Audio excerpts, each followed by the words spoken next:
Bismillahir Rahmanir Rahim. Ya Allah ka bani ikon faɗar abin da zai amfanar da al'ummarka. Ka tsare harshena daga faɗar abin da zai cutar da al'ummarka. Amin summa amin. Ina farin cikin sake haɗuwa da ku a cikin sabon littafi na mai suna Tarayya. Ina fata za ku bani haɗin kai. Na gode da kaunar da kuke gare ni. Ni ma kuma ina kaunar ku irin lodi ɗin nan, kun gane ai masoyana da ke ko ina. Ina son ku so kuma irin sosai ɗin nan.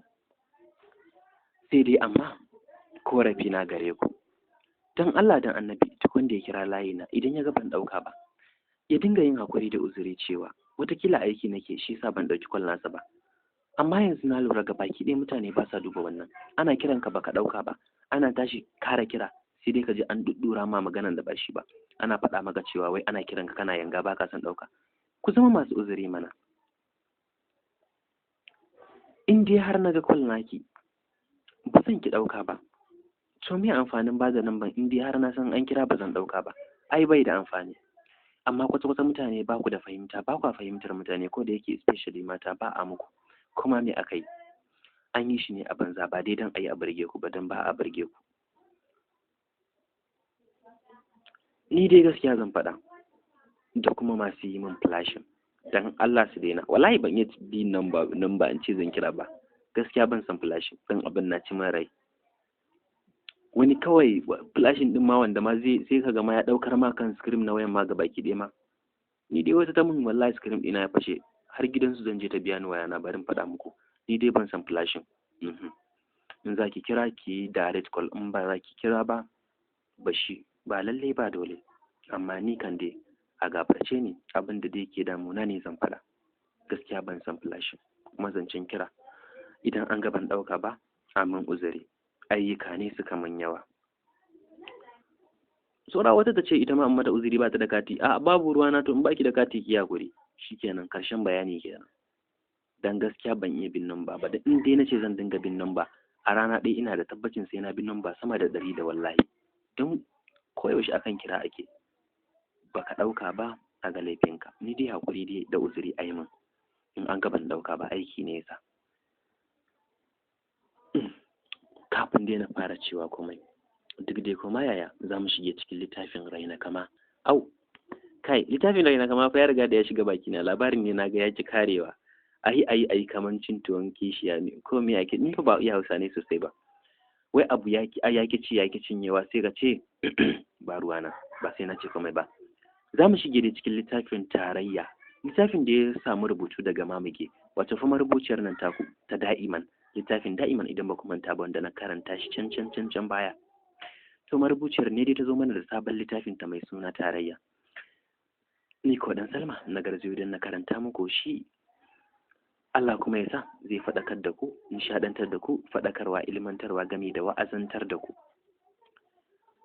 Ko dai kawai mu faɗa cikin labarin Tarayya kai tsaye don jin yadda labarin yake. Bayi ne da kuyangi bila adadin a kowace kusurwa ta cikin babbar masarautar, kowanne da aikin da ya dukufa a yana yi. Wasunsu kuwa a kankame suke suna gadin hanyoyin wucewa da kowace kofa ta cikin masarautar. Dukkaninsu kalar kayansu ɗaya ne, mazansu da matansu kalar dark blue, wanda za a iya kira da uniform.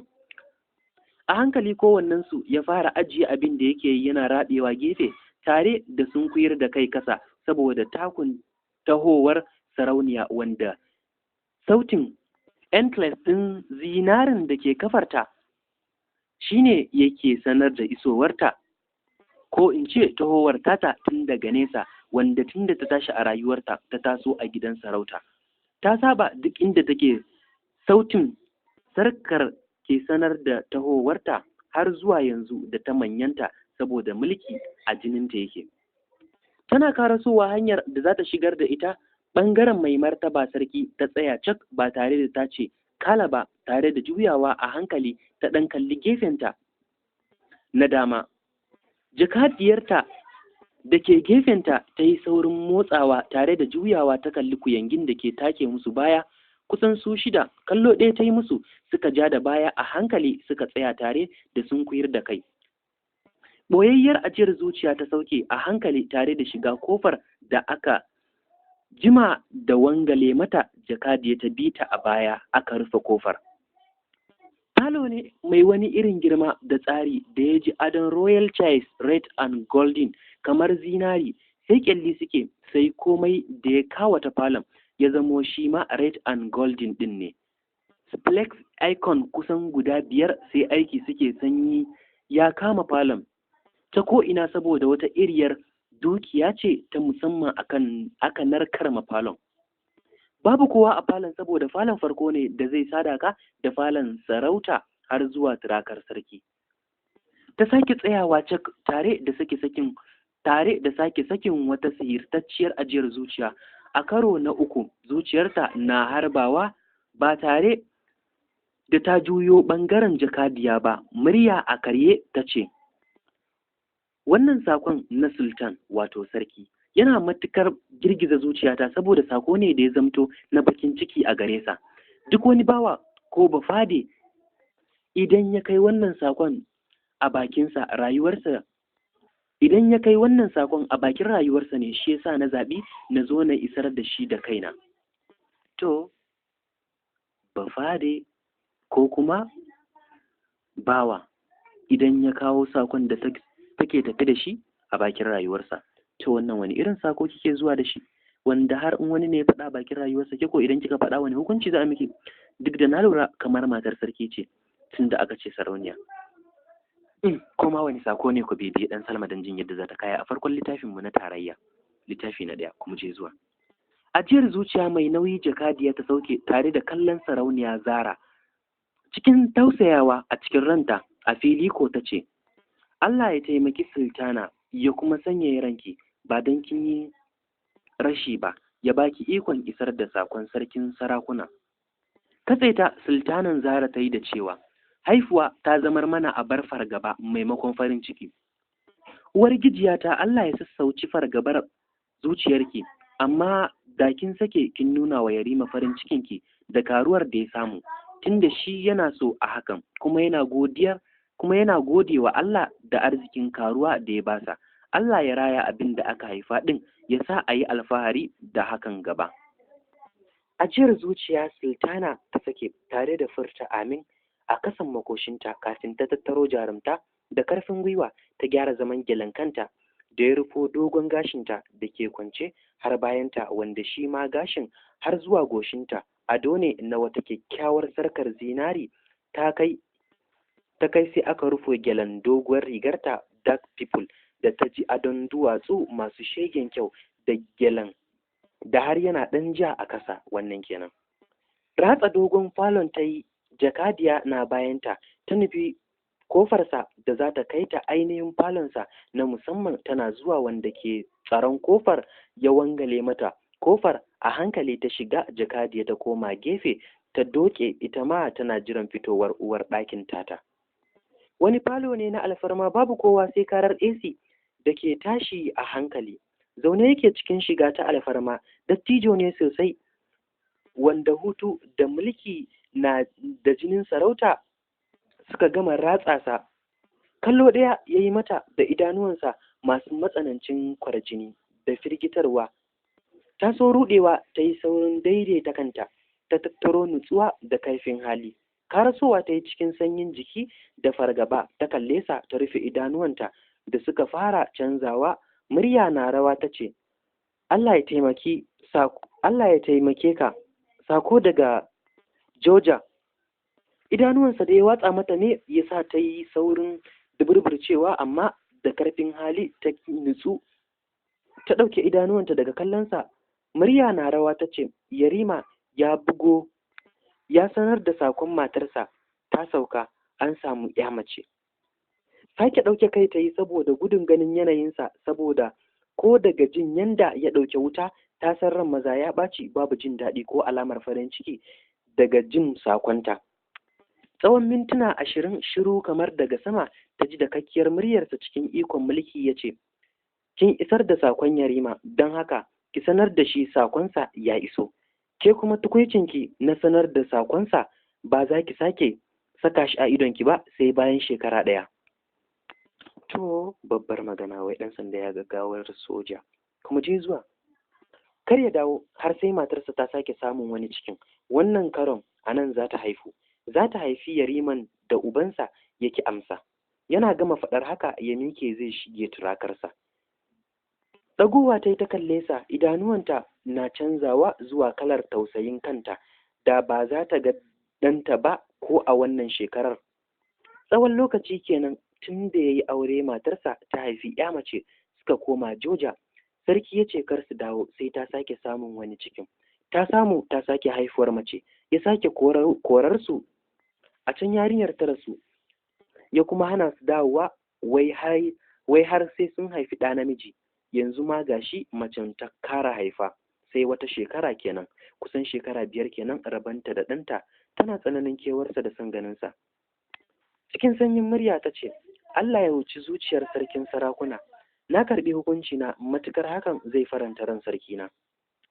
Sakon Yarima kuma kamar ya isa zuwa kunnensa ne, na barka lafiya. Juyawa ta yi ta koma kofar, tana isa aka buɗe mata ta fice.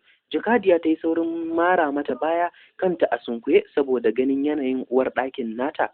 Suna isa babbar kofa suka fice, kuyanginta suka yi saurin mara musu baya. Bayi sai zubewa suke suna sunkuyar da kai suna sunkuyi da kai. Yau ko kallon su bata iya yi ba bare amsa gaisuwar tasu, don kuwa ranta a matukar dagule yake. Tana isa shashinta cikin tsananin sauri aka buɗe mata kofa ta shiga.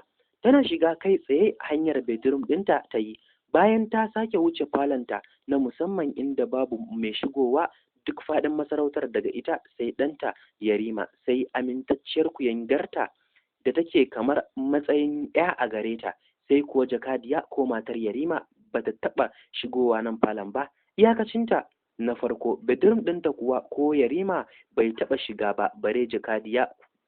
Kuyangarta mai gyara mata kawai ke shiga. Tana shiga bedroom ɗin ta ganta a tsaye cikin wardrobe ɗin lafiyayyen ɗakin, tana jera mata sababbin kayanta da suka iso. Daidaita nutsuwarta da fuskarta ta yi tare da gyaran murya ba tare da ta kalle ta ba. Juyowa ta yi da sauri, tana ganin Sultana Zara ta saki wani irin lafiyayyen murmushin da ya bayyanar da dimple ɗinta duka guda biyu. Cikin tsananin taushin murya da tsantsar ladabi ta ce, Ammi barka da dawowa.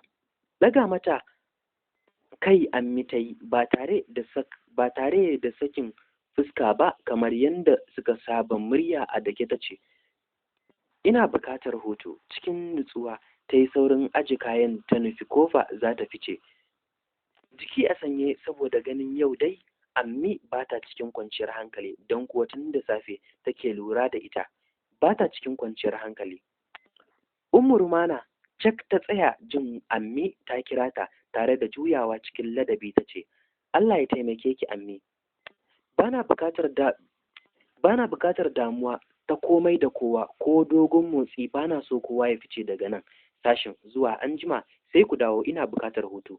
A huta lafiya Ammi, ta ce cikin sanyin, tare da ficewa. Jiki ba daɗi saboda damuwar Ammi na matukar taɓa ta, saboda a koyaushe idan ta kalle ta cikin annishuwa gani take tamkar mahaifiyarta ce cikin annishuwar. Kasancewar mahaifiyarta babbar aminiyar baiwar Ammi, kasancewar mahaifiyarta babbar amintacciyar baiwar Ammi, kuma jakadiyarta kafin ta rasu. Tana fitowa babban falon Ammi duk ta sallami sauran kuyangi da bayan sashin, ita ma ta fita. Masu tsaron kofar shiga sashin kawai aka bari, tare da nufar hanyar da za ta sada ta da ɓangaren su na bayi, inda kowa ke ɗaki mutum 3 ɗaki ɗaya, mutum 3 ɗaki ɗaya. Wannan kenan farkon littafinmu na tarayya. Me ma'anan tarayya? Tarayya tsakanin wane da wane, tarayya taushe. Kuma je zuwa dai zamu ji menene tarayya, dan ni ban san ma'anansa ba. Kuma je zuwa babban sashin su na bayi da bororin masarauta ta nufa. Tana isa kai tsaye ɗakin su ta nufa. Tana ganin kofar a buɗe, ta san Nuratu na ciki. Ta shiga bakin ta ɗauke da siririyar sallama. Zaune bakin katifa ta ga Nuratun tana kokarin zare wandon uniform ɗinta za ta shiga wanka. Ta nufi bakin tata yar katifar ta zauna tana cewa, yau Yau na ganki da wuri, ni ma na samu ɗan karamin hutu daga ammi. Yanzu ki sauri ki yi wankan sai ki yi min koda kalaba ne. Sai ki yi min koda kalaba ne saboda ina son zan yi wankan tsarki. Ba na son na yi da kaina a tsaife, zai dame ni tunda ba iska zai sha ba koyaushe muna cikin uniform. Kallon ta Nuratu ta yi, jin yanayin da ta karasa zancen da shi kamar koyaushe. Tun tasowarsu sun buɗe ido sun tsinci kansu a bayi, kuma 'ya'yan bayi, wanda har gwara ita tana da mahaifiyar Rumana. Rumana ɗin kam ba ta da uwa ba ta da uba. Fasa shiga wankan ta yi, ta karasa katifar Rumana ɗin ta zauna tare da zame mata ɗan kwali ta ce, zo na yi miki daga baya na yi wankan saboda ni ma aiki ne da ni matuka. Zan je karɓo sabbin furanni da za a jera a kwalbar ruwan da ke girke a falon sarauniya Adama na farko, ga kuma aikin canza gyara. Zama ta yi cikin tausayawa rayuwar tasu ta ce, mamani ta sha sake-saken maganinta kuwa kafin ta fita aiki? Girgiza kai Nuratu ta yi cikin tausayin mahaifiyarta da kuma na Rumana ɗin da take kaunar mamani da zuciya ɗaya duk da kyararta da take yi. Kamar Rumana ta san me take tunani, cikin sanyin murya ta ce, Rumana, ina mai horar da ke, ki rike Allah a kowane hali ko yanayi kika tsinci kanki da rayuwarki.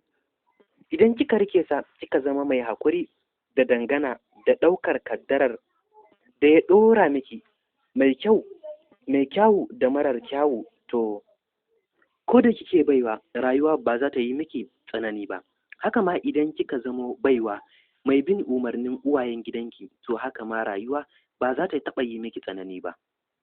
Nuratu, wannan su ne kalaman ummana da a koyaushe suke shawagi cikin zuciya da kunnuwana, wanda su nake kallo a matsayin wasiyar ta gare ni. Ni baiwa ce, uwata, ubana bayi ne har suka rasu. Bani da wani gata ko martabar da zan kalli kaina a matsayin wata mace ko ya mai kima, saboda nima zan karasa rayuwata ne a matsayin baiwa kamar iyayena.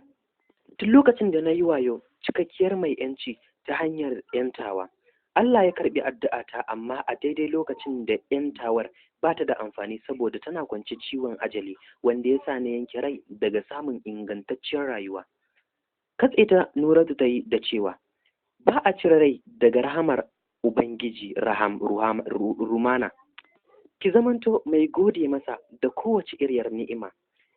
Ke mai sa'a ce saboda ko da kasancewarki baiwa, kin fita daban a cikin bayi, saboda ke abar kauna ce ga sarauniya da tafi kowace mace matsayi a cikin masarautar nan.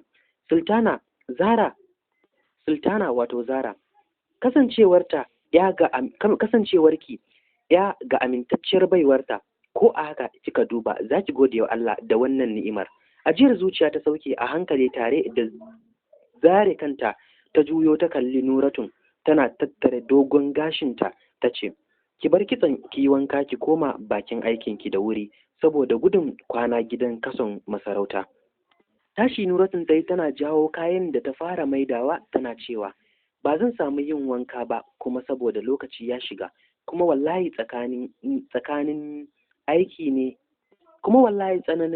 ne a sashin sarauniya Adama, saboda komai na sashin za a canza, har sirunta kaf ko tsokalan da aka siyo jiya ba zai shiga sashinta ba, sai sabo dal, saboda kwanaki 3 zuwa 4 ne suka rage ta kammala hukuncinta na sultan da ya bata ko kofar falonta na farko kar ta fito sai bayan shekara guda.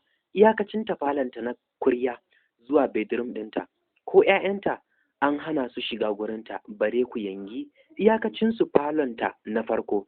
Jakadiyarta kawai ke da izinin shiga saboda kama ta da laifin sa likita ya je gidan 'yarta Gimbiya Amatullah ya yi mata allurar tsarin haifuwa, su da ake fatar samun ɗa namiji a gare su.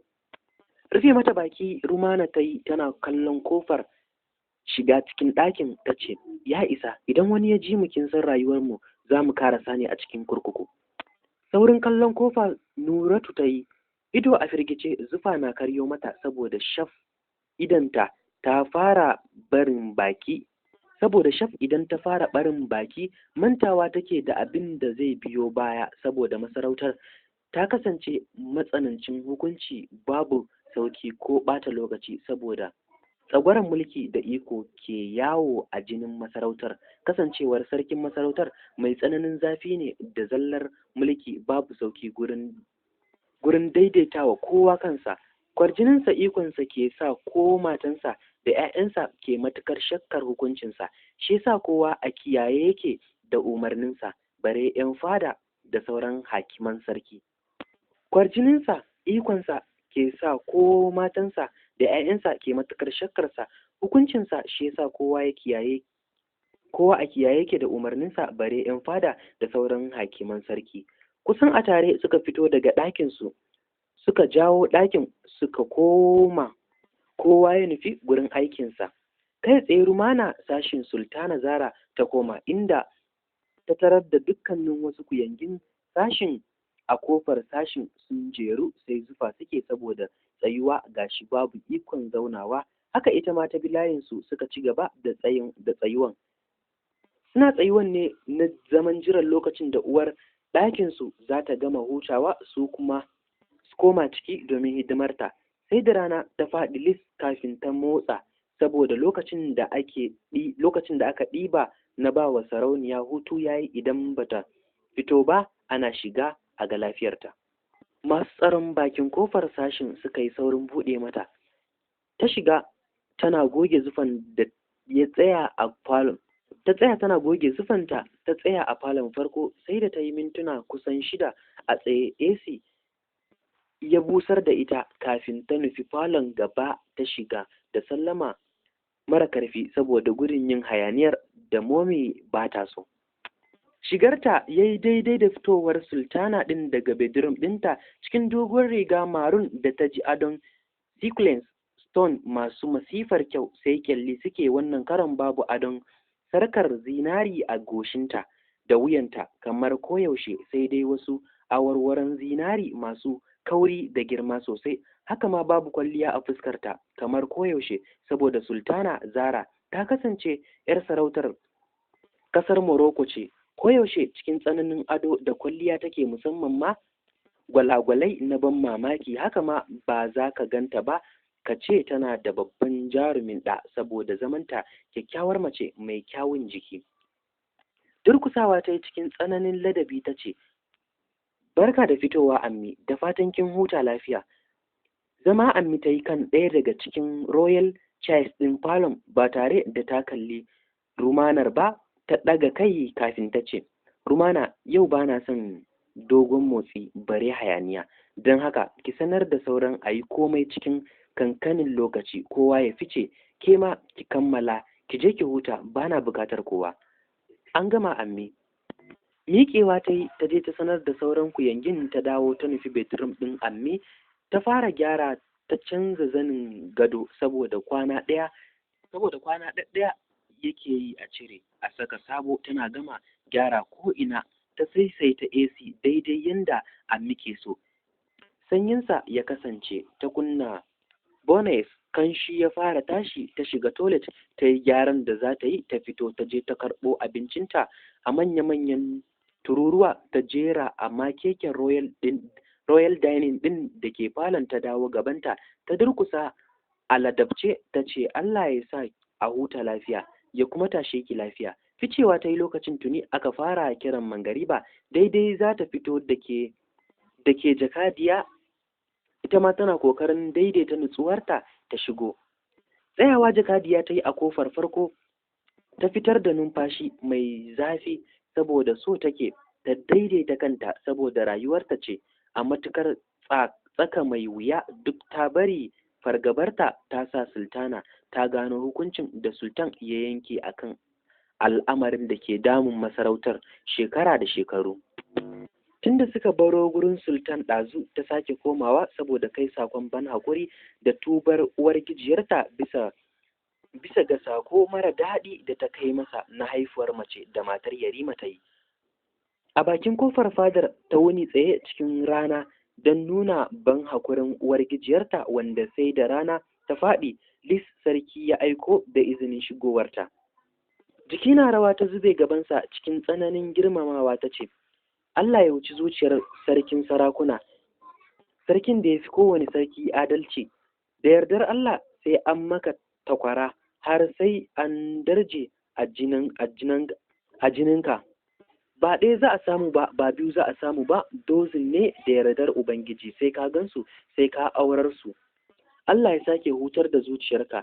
Gyara murya ya yi cikin wani irin iko da umarni da ke nuni magana da yake yi ya ce, Jakadiya, a je a ciro 'yan mata 5 da suka fi kowa kyawu a cikin kuyangin masarautar nan, a killace su, a fara kintsa su daga yanzu har zuwa nan da shekara 1, lokacin da Yarima zai dawo. Za a kai su sassansa a matsayinsa da kokinsa. Duk wadda ta haifi ɗa namiji a yi mata albishir ɗin ta zama uwar sarkin wata rana.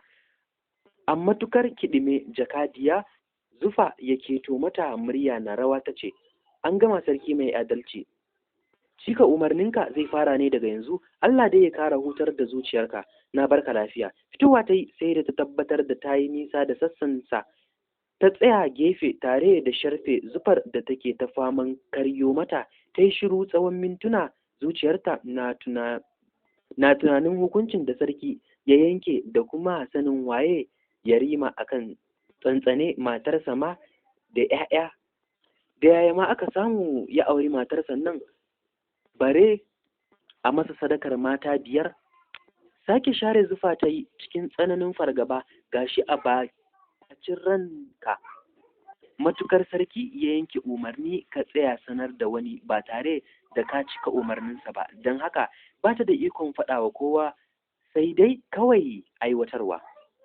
Nufar sassan sultana ta yi cike da fargaba da tausayinta, ta yadda hankalinta zai matukar tashi duk ran da ta ji za ta fara shirin tarban jikokinta na sadakoki. Lalle fa Allah sarki, wannan kenan cikin labarin tarayya muke littafi na 1.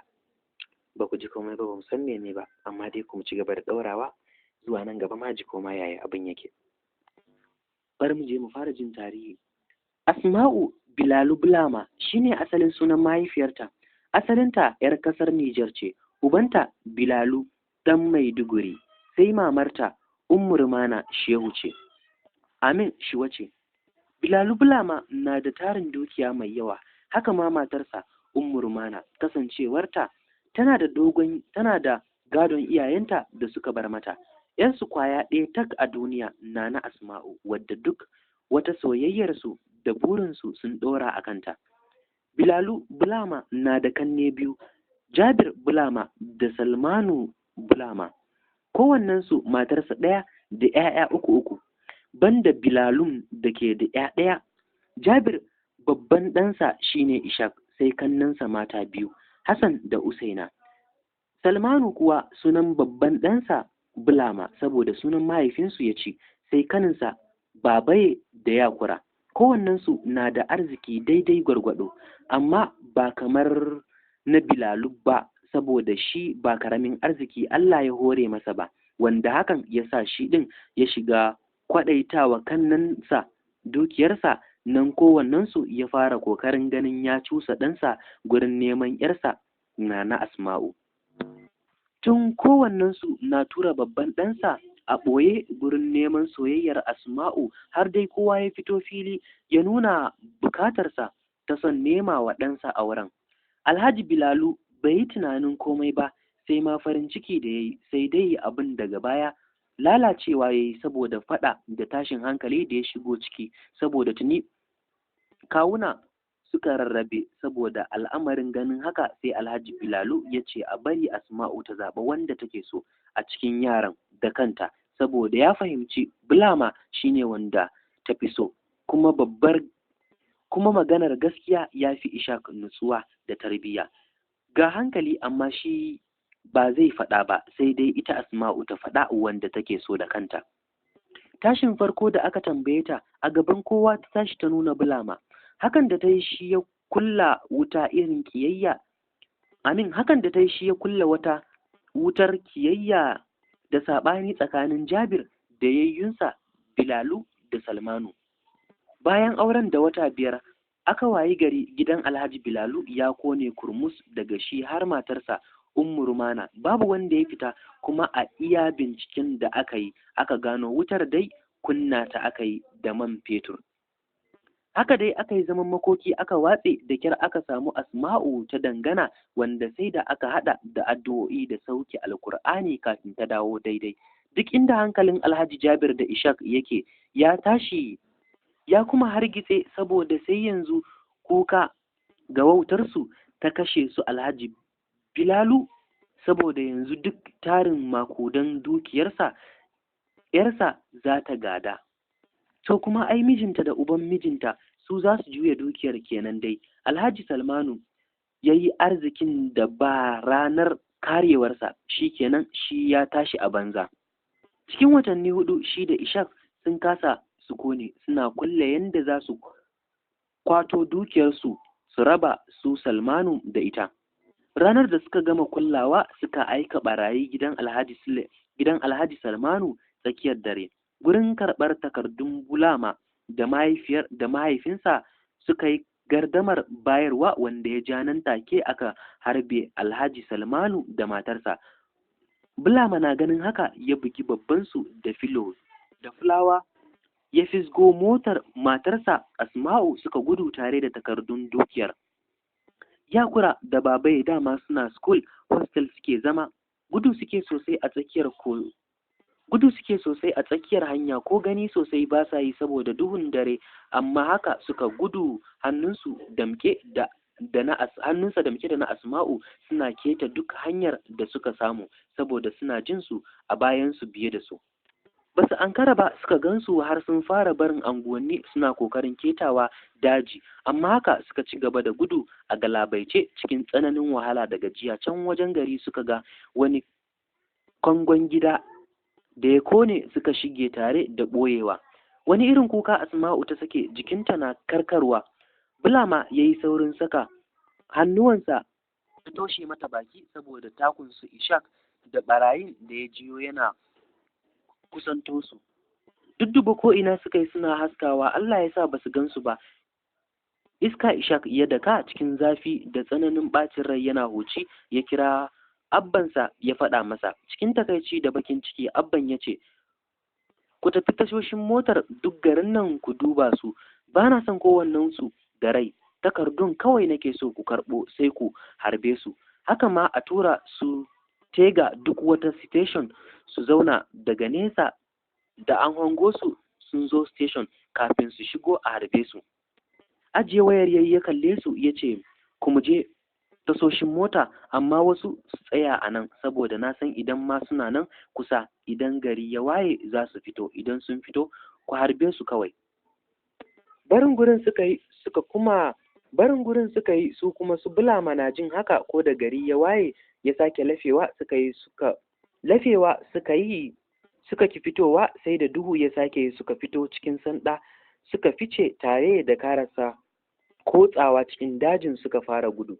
Jini sosai kafafuwan su ke fitarwa saboda ko takalmi babu mai shi a cikinsu, ga yunwa ga wahala da kishin ruwa, amma haka nan suka ci gaba da tafiya saboda komawarsu na da matukar haɗari yanzu.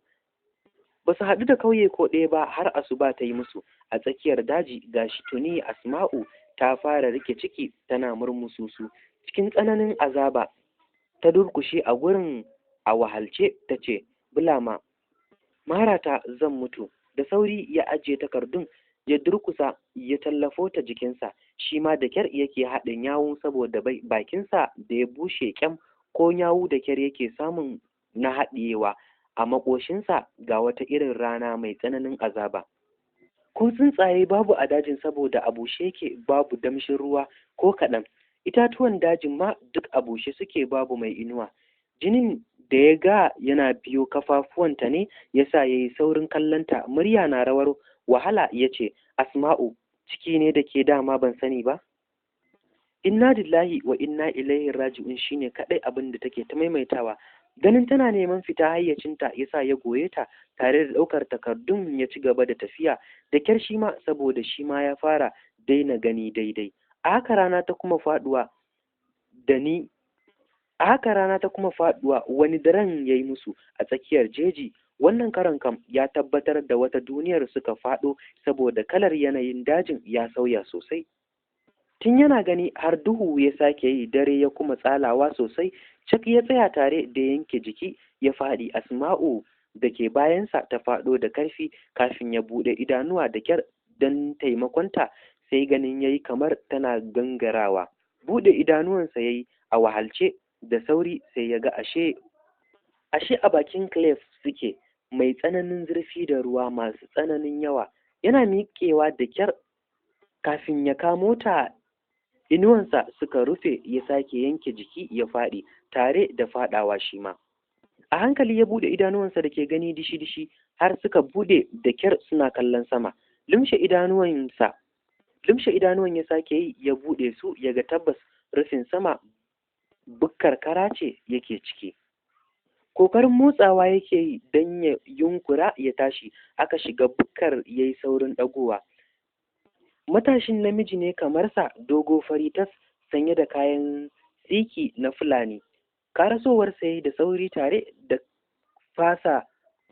dafasa yana cewa, yi a hankali, kana da kariya a kafa. Kallon kafar Bulama ya yi, sai a lokacin ya ji azaba. Ya lura da ɗauri amma bai duba ba. Cikin dashashshiyar murya da fargabar amsar da za a basa ya ce, ina matata, ina ne nan? Ina takardun da ke ɗaure a jikina? Kwana na nawa nan? Duk dai a jere ya jero waɗannan tambayoyi. Cike da mamaki da rashin isasshiyar hausar fahimtar mai Bulaman ke faɗa yake kallonsa kafin ya gyara masa zaman kafar mai ɗoriya ya ce, ka yi hakuri saboda ban san me zan faɗa maka ba, amma ɗaya zan iya baka shine kwananka 8 a nan. Sauran tambayar an jima idan mahaifina ya dawo ya amsa maka. Yana faɗar haka ya fice. Sai gashi ya dawo da kwaryar magani da akushin wani irin abinci kamar tuwo kamar kunu. Ya zauna tare da miƙa wa Bulama ya ce, gashi ka ci sai ka sha magani. Kallon abincin Bulama ya yi, ya ga shi kama ma abincin yake masa da amantuwan semo, amma saboda yunwa da matsuwar jin inda matarsa take, ya karɓa ya ɗauke numfashi ya shanye. Ruwan magani ya miƙa masa suma ya karɓa ba musu ya shanye. Allah sarki, wannan kenan. Jingina jikinsa ya yi jikin birnin ginin ƙasar ɗakin da kusan rabin ginin kara ne. Ya dafe goshinsa a hankali tare da rufe ido, yana zuciyarsa na tsananta fargabar kar a sanar da shi ba a ga matarsa ba ko kuma ta rasu. Kurawa kofar shigowa ido yayi, yana sake tabbatarwa da kansa tabbas wata kasar suka faɗo saboda yanayin shigar wanda ya fita da su, da yanayin abincinsu, da maganarsu, tare da yanayin muhallinsu. Ya jima yana tunane-tunane, fargaba da rashin sukuni kafin wani dattijo sosai da ya manyanta ya shigo ɗakin da kwararriyar sallamarsa. Saurin dagowa daga jinginar da ya yi, ya tashi zaune daidai duk da rashin karfin jikin da ke tattare da shi, tare da zubawa mutumin ido don a matse yake da son jin ina matarsa take. Kallon Bulama dattijon ya yi kafin ya juyo ya kalle ɗansa da ke bayansa. Cikin wani yare ya yi masa magana kafin cikin hausarsa da ba ta fita ya ce, dama ya tashi baka faɗa min ba kutti? Bai dade da tashi ba baba, magani na tashi bashi kafin na je kiranka sai gashi ka dawo. Kallon Bulama baban yayi ya ce, sannu ɗa kaji? Yanzu dai babu inda yake ma ciwo ko? Cikin karfin hali ya ce, ba na jin komai yanzu. Kafar dai ce idan na motsa ta nake ɗan jin zafi. Na gode sosai baba, amma don Allah ina Asma'u matata? Kwantar da hankalinka, matarka na nan tare da kai, sai dai ita ma ta yi jinya, ta rasa jinin jikinta amma ta warke sosai. Ajiyar zuciya ya sake a ɓoye saboda ba karamin ɗauke numfashi ya yi ba don gudun jin muguwar amsa. Kutti ne ya sake shigowa ɗakin. Wannan karon Asma'u na bayansa, bakinta ɗauke da siririyar sallama. kura mata ido yayi, sanye take da kayan saki irin nasu da wani juyayyen dan kwali da ko kanta bai rufe duka ba. Ta yi wani irin mummunan baki, ta rame gaba ɗaya, kamanninta sun fara sauyawa, wani irin tausayinta da na kansa ya rufe shi. Amma dai tun da sun tsira kuma suna cikin ƙoshin lafiya daidai gwargwado, to alhamdulillah. Allah sarki, Allah sarki, Allah mai iko, mai yanda ya so, a lokacin da ya so, a sad da ya so. Kun ji dai fa. To dai zan dakata a nan, ko dai kuma haɗu kawai a littafin tarayya, littafi na biyu, don jin yadda za ta kaya. Ba ku ɗan Salma, ku huta lafiya.